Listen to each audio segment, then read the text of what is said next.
are you saying that the reason that Obama is doing this is because Donald Trump brought it up first? I only point out the timing. I don't know what is motivating the president. I would hope and expect that coming here to Paris and recognizing how this city suffered the worst violence since World War II moved him to understand that ISIS cannot be ignored. I think that it is clear that his policy has been to annoy rather than to destroy ISIS. That, I think, is changing right before our eyes, Maria. Geraldo, what are your sources saying about the president's relationship with the other allies that we have in terms of his decision-making and their decision-making in the current fight? I think that it is clear that President Hollande, let me start with the French president, has escalated the language to match the reality.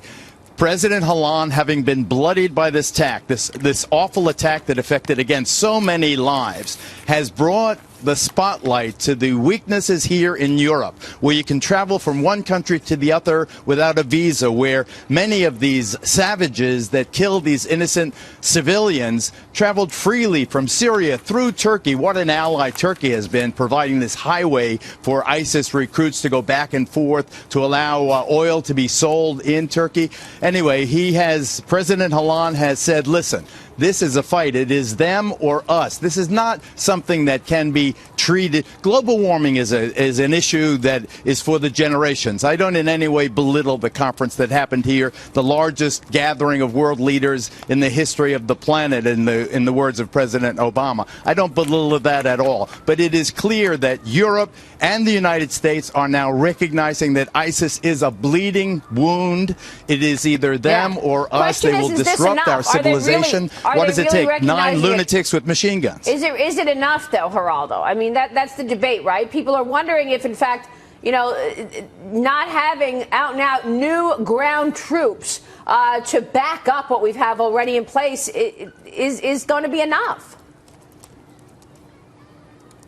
We need a Sunni army. Maybe John Bolton is right. Maybe we need to create a Sunnistan, a country where Sunnis can be safe, where they can work and live and prosper and take care of their children and educate their children. Maybe there needs to be a reconfiguration of the Middle East. I don't know. There needs to be Sunni armies for sure in this fight. I don't know which one is going to step up to the plate. I hear the king of Jordan, Hussein, is saying, come on, Britain, get in here. I don't exactly see the Jordanian legionnaires fighting yet in Syria or Iraq. We need some Sunni forces on the ground. What happens, for instance, if they take Ramadi? Let's say the Baghdad Iraqi government, the Shiite government, takes Ramadi. Ramadi's a Sunni city. Those Sunnis aren't going to appreciate the Iraqi Shiites who've been robbing them and discriminating against them ever since the United States pulled out of Iraq. You need some kind of monitor, some international monitor. I don't for a second suggest this is going to be easy, but there is no doubt that the United States